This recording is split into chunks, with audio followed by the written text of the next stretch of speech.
Okay, everybody. So I'm going to be doing my own tech. So I have a computer over here and the presentation camera here. So I'm super excited. My name is Ed Rocha, and I am the author of La Familia Rocha series.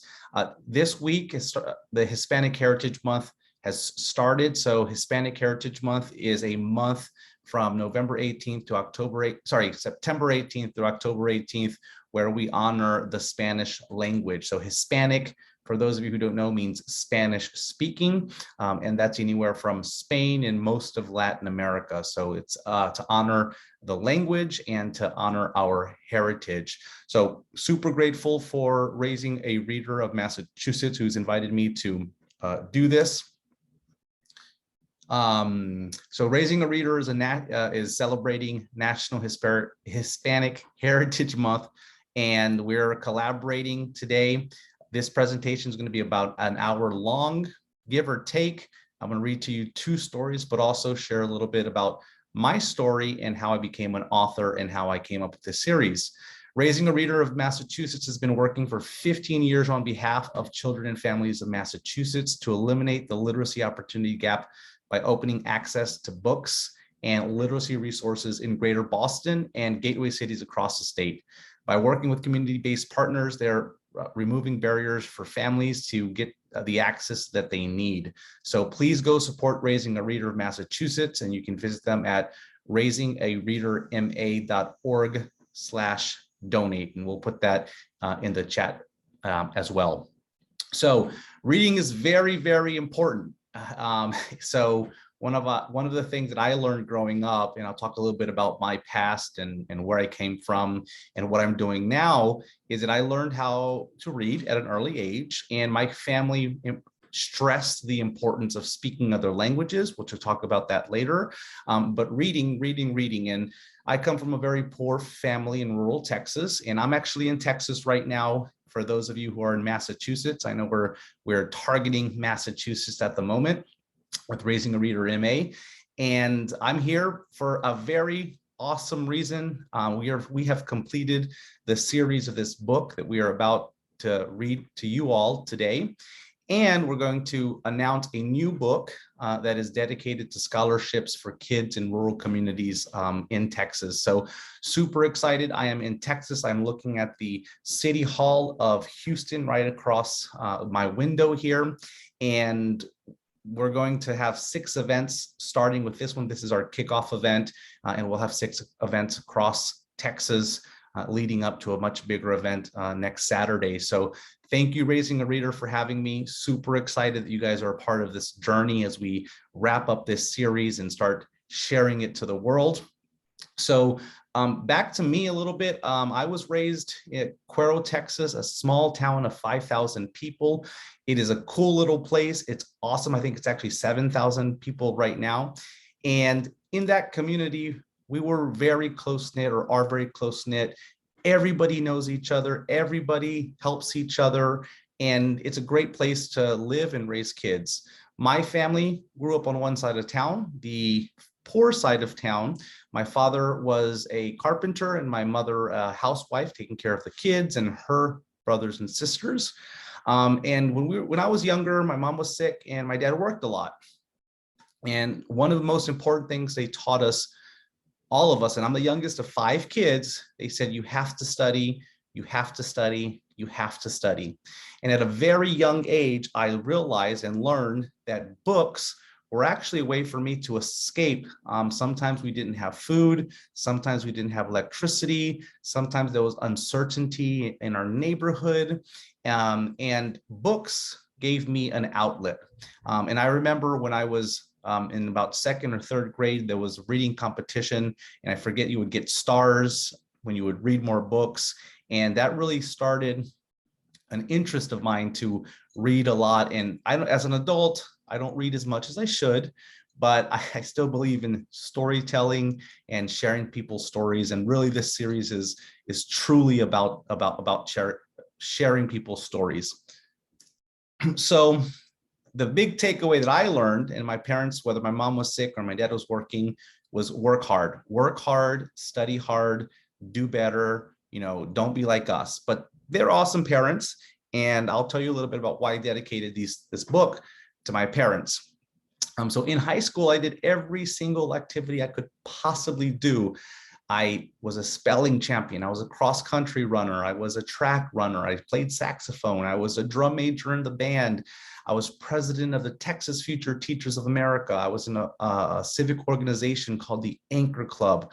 I worked really, really hard to make sure that I could improve my life, but it also gave me an opportunity to meet as many people as I could. And also I was able to travel.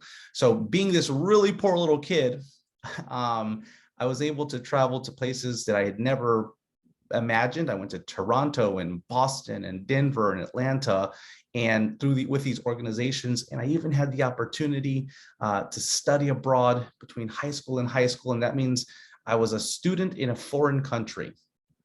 So as a student in a foreign country, I was in high school, I had friends, I spoke Spanish while I was living in Argentina.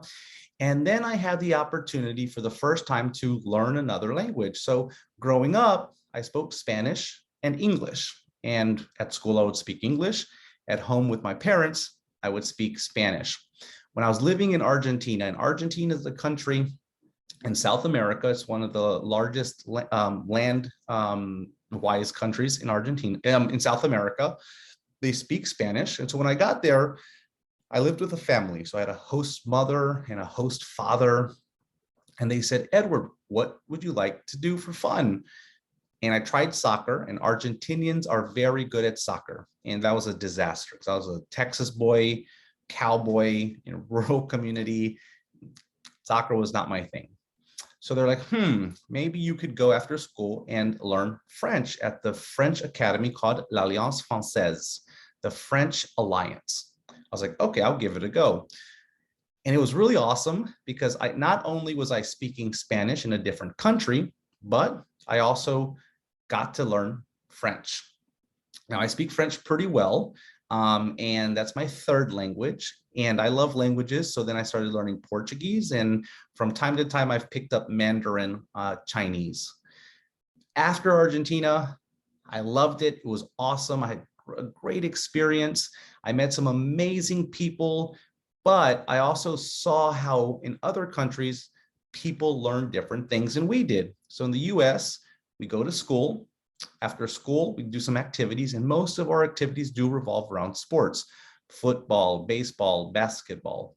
In Argentina, one of the things that was most important to them were that their kids learned English. Now, I was learning French, but these English academies, these French academies, were all sort of like also a hangout place for kids in the community. So the headmistress of the French academy was like, did you do your homework? Have you gone home yet and told your mom that you're here? And it was awesome to see like this community outside of school and kids wanting to learn other things that were academic, not sports, and continue to do that. So that stuck in my head when I went to college. Okay, so then I went to college. Now, for boys and girls and adults out there, no matter where you are in the world, if you say Harvard, it is arguably one of the best well-known schools in the world. And I say arguably because if you're from Yale or Stanford or Cambridge or Oxford, you might have a different opinion of Harvard. At Harvard, I continued learning languages. I actually studied government, political science, and I studied some awesome things with some awesome professors, but I continued learning languages, and that kind of stuck in my head. And I was at a point in my life was I was trying to work to make money for college so I could have money while I was in college. But then I was also trying to plan, like, what am I going to do with my life in the future, right? So I took Spanish advanced classes, I took Portuguese classes, and this whole thing of like studying government, I was like, what am I going to do? What am I going to do? How am I going to do this? Kept kind of popping up into my head. And so what I decided was that I would study government, but take as many language classes as I could. And that allowed me to study abroad, to Spain. It allowed me to travel to Latin America, places like El Salvador. And I know some of you guys are young, so you guys can ask your parents, where is El Salvador or Panama or Puerto Rico? And so I got to do all of that. So when I graduated from college, I was teaching students Spanish to make money. and I was teaching adults who wanted to travel abroad. I was teaching other students who needed to take tests, and it became a thing. So I was like, when I got my first job, how am I going to keep language into my life? And I always had this idea, and I remember talking in my first company, which was a finance company, an investment company, telling some of the people, I think I'm going to start a language school. I think I'm going to start a language school. One day when I have enough money, I'm going to start a language school. And so I actually kept tutoring on the side. It was a lot of fun. I got to meet some amazing adults at the time and kids who were learning Spanish. And slowly, I started growing the business. Right out of college, I worked in finance and investments. I had some more money. I kept teaching Spanish. It kept growing and growing. Then I was like, uh-oh, I have way too many students for myself. I need to hire more teachers. I need to find more classrooms. I need to find different things, right? To try to make sure that I'm doing a good job and doing some awesome things. I need to open up an office, right? And then all of a sudden I was like, uh-oh, I accidentally started a language school. I had an office. I had some teachers. We started marketing. And this was about 10, 15 years ago. And right now today, Rola Languages is our language school. Like my vision in Argentina was that I wanted people to come to my school, come to my academy, create a space where this is a community where we could help one another, motivate one another, and elevate each other to keep learning languages and keep helping one another. And so Rola Languages, we say we're human-sized. We have 24 awesome teachers. We're growing at the moment. We teach 6 languages, and we have 6 school partners where we carry out all of our after-school programs, where we go into schools and we teach kids, much like yourself, languages and in sort of the form of the after-school program. So then what happened last year, you guys all know, we had this thing called the pandemic, right?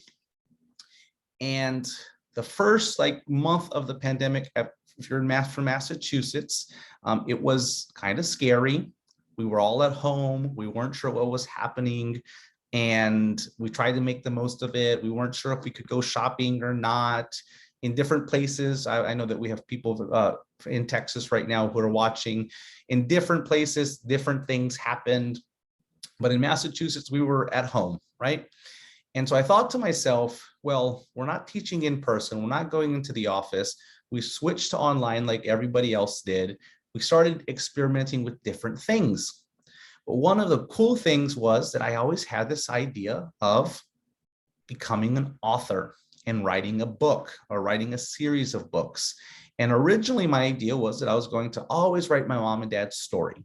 Okay, so back to my mom and dad. My mom was sick growing up.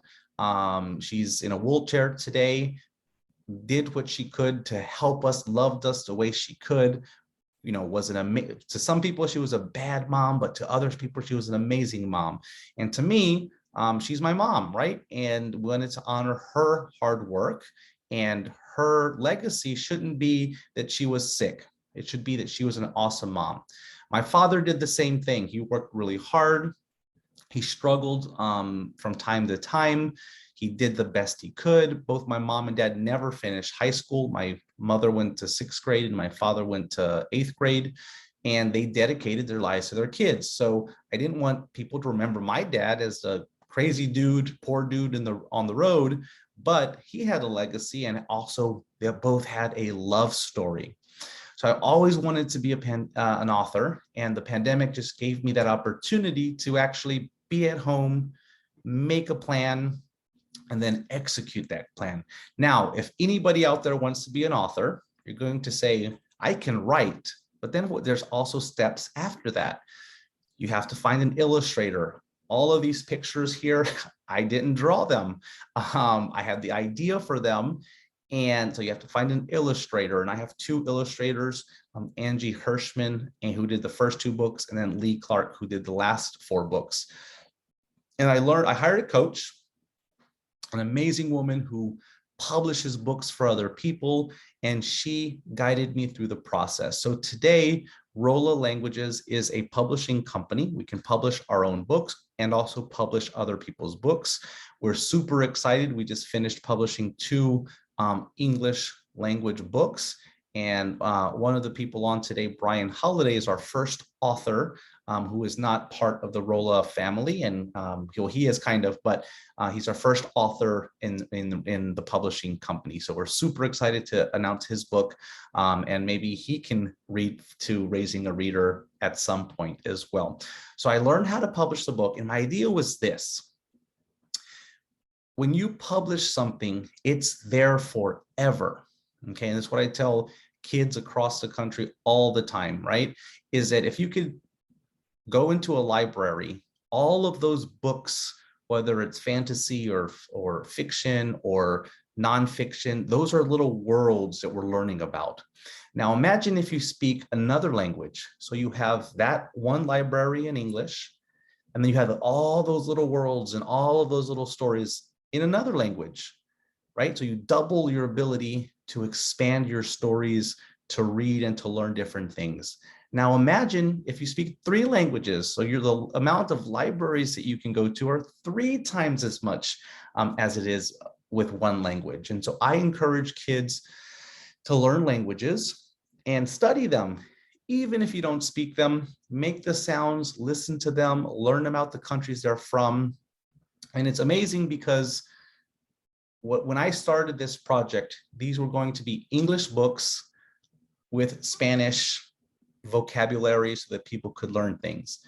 All of a sudden, I got creative and I was writing, and they came out. The first edition of these books are actually all Spanish language books. But don't worry, at the bottom of every page, we've highlighted the most important vocabulary words so you can figure it out. On our website, lafamiliarocha.com, you can get some audio and some translations and some certificates and some activity books that go along with the book. So you can figure it out, you can learn it, don't worry. But it was interesting, the creative process of where I started and where I ended up in this first edition of this series. So this series, La Familia Rocha, so my last name is Rocha. At the top here, you see Maria and Rodolfo, and Maria and Rodolfo are my mom and dad. I put their full names, Maria Guadalupe and Rodolfo Orozco. Those are their full names. And in book 1 and 2, you meet them, you learn a little bit about them. And then in book 3, 4, 5, they start seeing each other, they start working together, they go shopping together at the supermarket, they go on vacation, and then at the end, they fall in love and, they get married. So I wanted to start with this picture before I read the first book to you all. And then you guys can read along and find the other books, but we're going to read 2 books today. And I'll talk a little bit about the process and why I included some of the things that I included. But my inspiration, the one picture that started, and I've loved this picture. So this picture on the left is my mom and dad's wedding picture. And it survived the flood. And this is the version that we have. And I've always loved that picture. Dad is serious, but he's always had his hair combed back. Mom always had her hair kind of flipped up. And I love that picture. And so when I started this process, I printed that picture and I had it on my computer and my desk. And I was like, I'm going to base an entire series of books dedicated to my mom and dad to honor their legacy as awesome parents who taught me how to work hard, who taught me how to dream. I'm going to use that picture and we're going to create characters from that picture. So on the right side, we started with the picture on the left. And as of a few days ago, now that the 6th book is finally finished, we're about to submit it for publishing. We're finishing with that book, that picture on the right. So I'm super excited to be able to honor my parents and hopefully my nieces and nephews and great nieces and nephews and family will remember my parents, not for their struggles, but for their amazing work that they did as loving parents, and hopefully that picture on the right and the left is what they remember from them by us publishing these books. So that's the story of La Familia Rocha, and we're going to dive in to the book. Now, the first book in this series is dedicated to my mom, the second one, because we want to introduce that character. We want to introduce mom to you all. And we want to make sure that you all get to know my mom and dad today. That's the goal, okay? So Maria Guadalupe is all in Spanish. When you're at home, I'm going to stop and say, hey, repeat after me. So when you learn a language, the first part of any language is literally memorizing words and sounds. So before the age of 7, if you can learn all kinds of sounds and all kinds of language, from Mandarin to Polish to Spanish to French, if you can memorize sounds, later in life, it becomes a little bit easier for you to learn languages. Now, if you're 18, 19, 20, or 30, and you've never learned language before, don't worry. You can come visit us at rolalanguages.com, and we can help you, and because that's what we actually do in real life. So we can help you with that. Not a problem. It's okay, and we'll take care of you. But as kids, the series is dedicated to, it's for kids ages, K through 5, but older kids can read it as well. The idea is that we want to give you simple sentences, simple words and phrases that you can then use and put together and use in real life. So the first book is Maria Guadalupe. I'm just going to read it to you all, and you follow along. Now, if you don't speak Spanish, look at the pictures, look at the bottom of the page, and try to figure it out. So I'm going to read it very slowly, very patiently. And your job is not to understand everything. Your job is to just hear my voice and listen, scan the page. And then at the end, we'll kind of go back and talk a little bit about different pages in the book and why I did this or that as an author. Okay, so let's do some tech work here. Boom, there we go. Okay, so Maria Guadalupe, we're going to meet her. And I'm going to start. Your job is to look at the cool pictures, scan the words at the bottom, and here we go. Hola, yo soy María Guadalupe y quiero ser tu amiga. Yo tengo 23 años y soy latina. Yo soy mexicana americana. Yo soy de Texas, un estado de los Estados Unidos. Yo vivo en un pueblo pequeño. Yo no estudio en la escuela durante el día porque yo trabajo, pero yo estudio en mi casa por la noche. Yo hablo inglés y hablo español. Yo estudio gramática como los artículos definidos, el, la, los, las. Yo soy niñera. Me gusta trabajar con los niños, pero a veces trabajo en la granja. Me gusta trabajar con los animales y las plantas. ¿Cuál es tu trabajo? Yo tengo una familia grande. Yo tengo 2 hermanos y una hermana. Ellos viven en diferentes ciudades y pueblos. Ellos son muy diferentes. Yo vivo en una casa. La casa es pequeña. Me gustan el comedor y la cocina. En la mesa yo pongo el vaso, la taza, el plato, la cuchara y el tenedor. Yo preparo la comida en la cocina. So look at all those words down there that you can learn in Spanish. Yo visito la biblioteca. Me gusta la biblioteca. Los periódicos, las novelas, los libros y las enciclopedias están en la biblioteca. Yo tengo 2 amigas. Mi mejor amiga es Laura y mi otra amiga es Liliana. Ellas tienen 22 años. Nosotros hablamos mucho y platicamos de la vida, el trabajo y la familia. Laura es baja. Ella es concejal del pueblo y muy energética. Ella es de los Estados Unidos. Es americana. Ella deletrea su nombre Laura. Liliana es alta. Ella es ingeniera y es muy inteligente.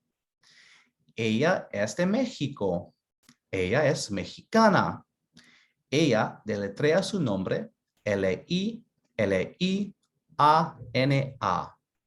And then look at all those words that you can kind of match them up with the top to understand what's happening and who these people are. ¿Y tú cómo estás? ¿Cómo te llamas? ¿De dónde eres? ¿Cuántos años tienes? ¿Puedes decir el alfabeto?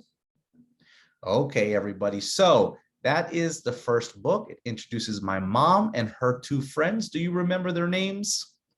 Yep, their names are Liliana and Laura. Now, in real life, my mother's friend, her best friend when I was growing up was named Laura.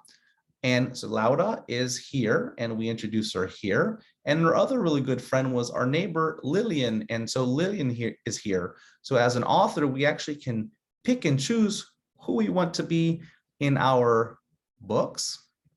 And I chose my mom's two really good friends that I remember growing up, because remember here, my mom is in her 20s. My mother loves to read, and this picture is one of my favorites of all times. So my mom right here in the middle, this is a true story. This book is called Realistic Fiction. So most of the story is the general theme of the story is real. That's nonfiction. So it's real, it's realistic, but some of this part of the story is fiction. Fiction means not real. So it's kind of real, but not. So my mom is the oldest of 13 kids. So she has brothers and sisters of all ages and sizes. There's a couple of twins in her family. There's the baby, everybody in between. And this is dedicated to my mom's family. So she's the oldest of 13 kids. And I have about 52 cousins in this family. So growing up in my small town of Cuero, Texas, I grew up with a lot of my cousins and around a lot of my aunts and uncles, my tíos and tías. So a lot of our family events, even though I was poor, a lot of them we were a happy family because there were these important, fun family events like reunions and Christmas and Thanksgiving. My Aunt Olga, who's dead, I believe it's this one, she always would have a fantastic Thanksgiving at her house, and really loved hanging out with her. And then this is my other favorite picture. This is my hometown. And in rural communities across America, especially in the South or in places where it's sort of flatter, we have these water towers. And on that water tower, you see it right here. It's usually the town name, something dedicated to the town. So as you come in, the town is something representative of the town is written on those water towers. So my town actually has 2 or 3 water towers, but as you're running around town in rural communities, this is a very symbolic thing that you see on a regular basis. So this is actually one of my other favorite pictures. And then this here, we chose some symbolisms, right? The Texas flag, but the Mexican fiesta paper garland that we create. So it is very much a creative process here as well. But we also then added some elements of studying, right? We wanted you guys to learn vocabulary so you can match up the colors down here and figure out, I study in the escuela, right? And added some elements. And then in the back, we always end these series with a learning point, the alphabet, and also some questions that you can practice with each other, but also using the book. So cool thing about the Spanish alphabet, if you didn't know, it's exactly the same like the English alphabet, with the exception of one letter. Can you scan that and find that one letter? Very good. It's the ñ, right? It's the N right there. And that's the extra letter in Spanish. So for your parents, we actually did have extra letters growing up, but officially we've removed them, and the only extra letter in the Spanish alphabet is the ñ. So that's one of your takeaways, boys and girls, is that the Spanish alphabet is the same in English and Spanish. So that kicks off the La Familia Rocha series. That's Maria Guadalupe book 1. You can find it on Amazon, and Mom's book was so cool and awesome. I think that she got up to number 41 on the Amazon bestseller book list for Spanish children's books. So how cool is that as an author, that I was able to honor my mom? And you can do the same thing, but also her book was also on a bestsellers book, top 50. And that's awesome. And so when you guys are thinking about how you can honor your family, your friends, your community, think about writing a book, think about telling someone's story, think about drawing a picture. I've had the privilege of being able to do this over the last year and a half. And the book, again, is a series of 6 books. And we're continuing to work on different projects for the books.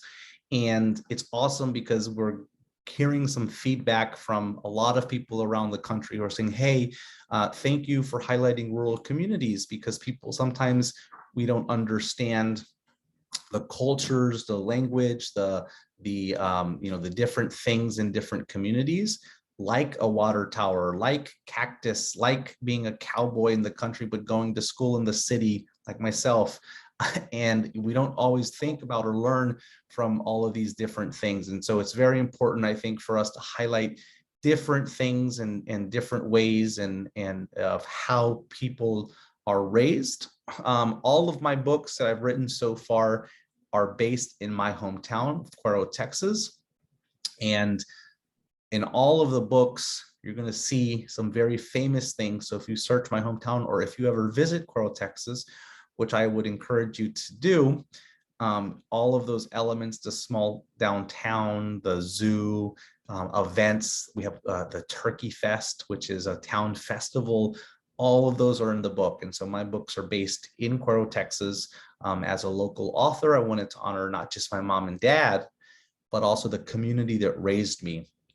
And so when I give speeches, because of my background growing up, I always honor those people, those men and women who did help me be successful, and also who helped me get to Harvard and start my career in finance, but also as an entrepreneur and as a role model. I wouldn't be doing them justice if I didn't honor them in different ways. So we're now going to move on to book 2. Now we're going to introduce my dad. And then at the end, I'm going to flash up one of those pictures one more time and have you reflect on some of the things that you could be doing in your life, or being grateful and saying thank you, or things that might pop up in your head that you want to write and create a book about, and we can share a little bit about that. So in this next book, we're going to meet my dad.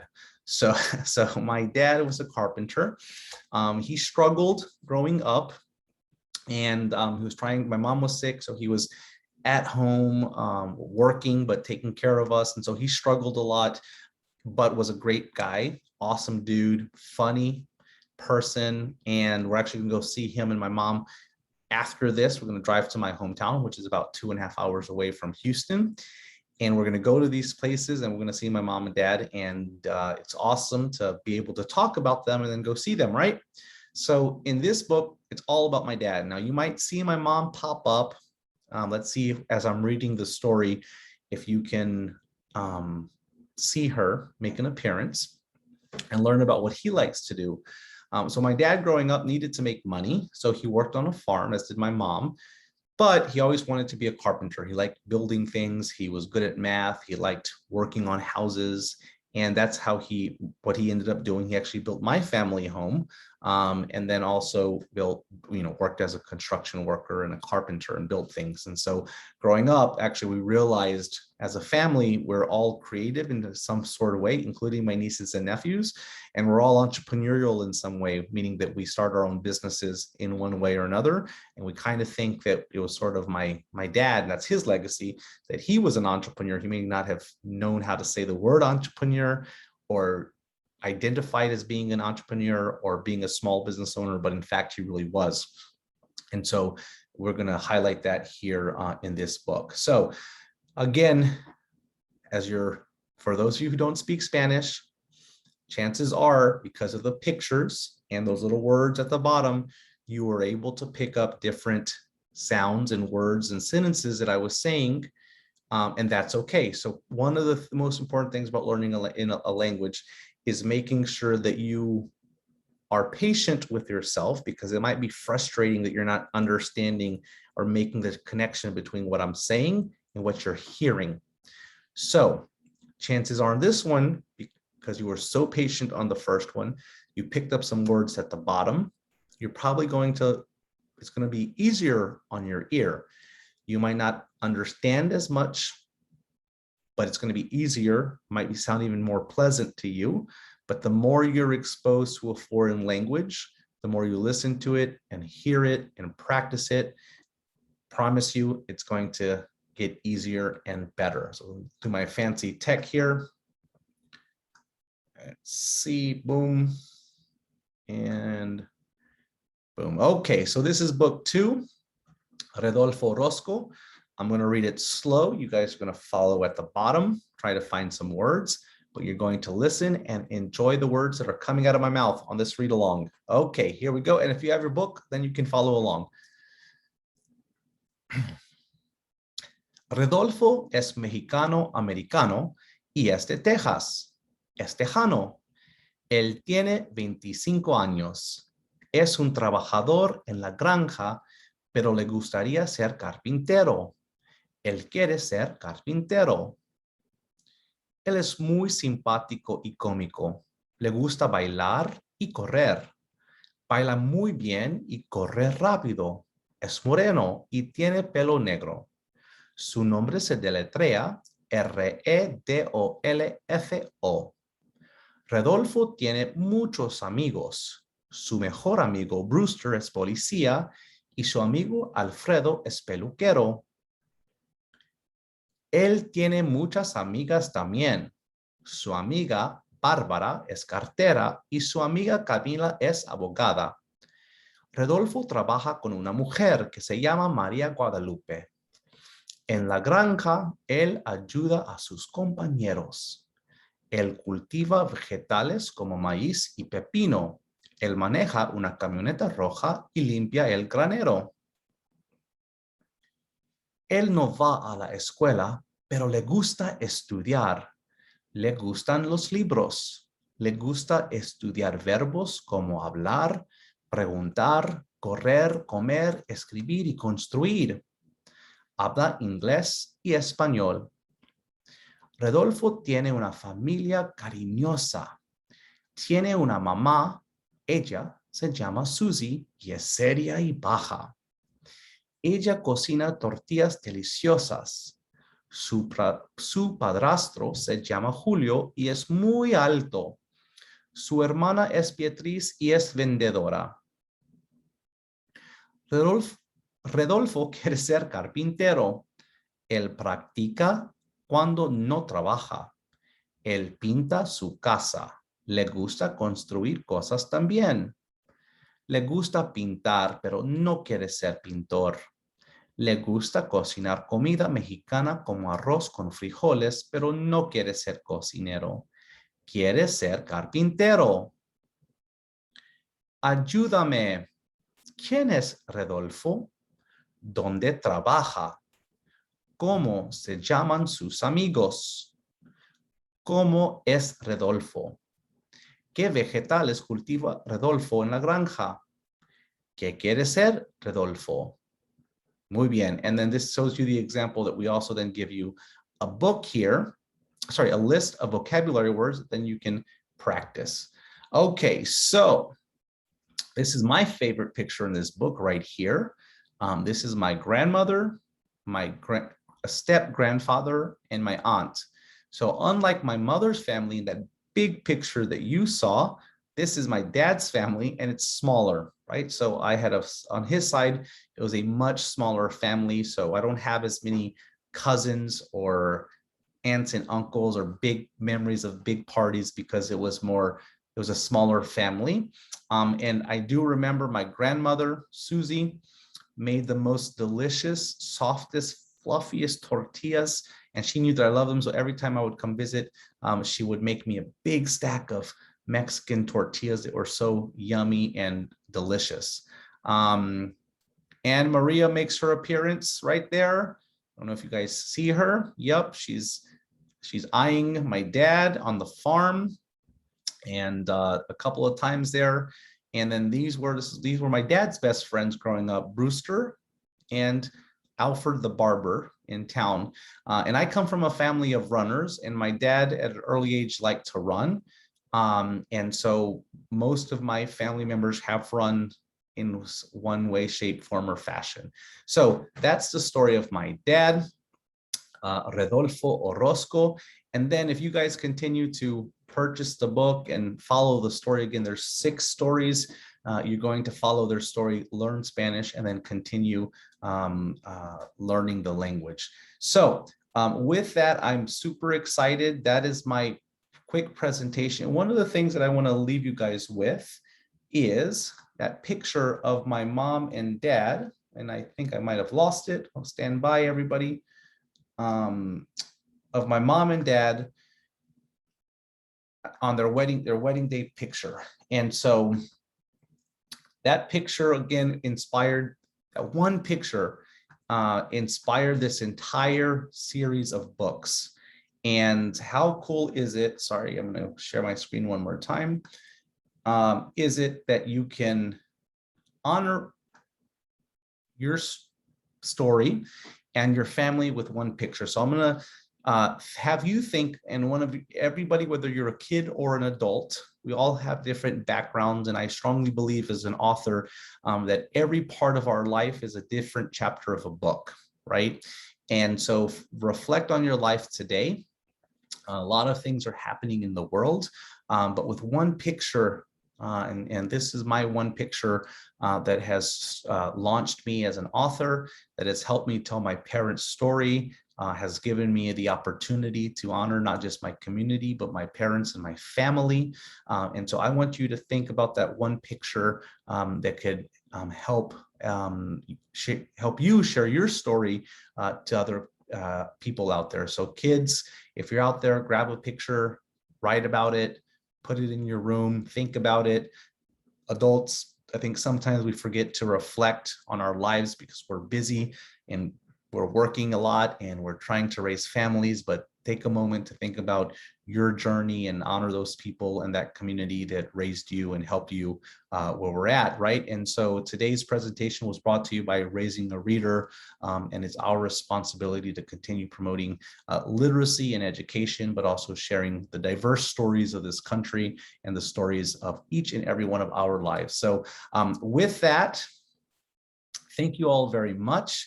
If you woke up early to watch me, and thank you very much. And with that, have a great day. So I'm gonna let you guys sign off. If anybody has any questions, you can pop on and ask me a question. And after this, we have 5 more events starting this week, going into our big event, September 25th, in my hometown. So I do give speeches like this on a regular very much. If you have any ideas or suggestions, reach out to us. Thank you, Jason. So with that, goodbye.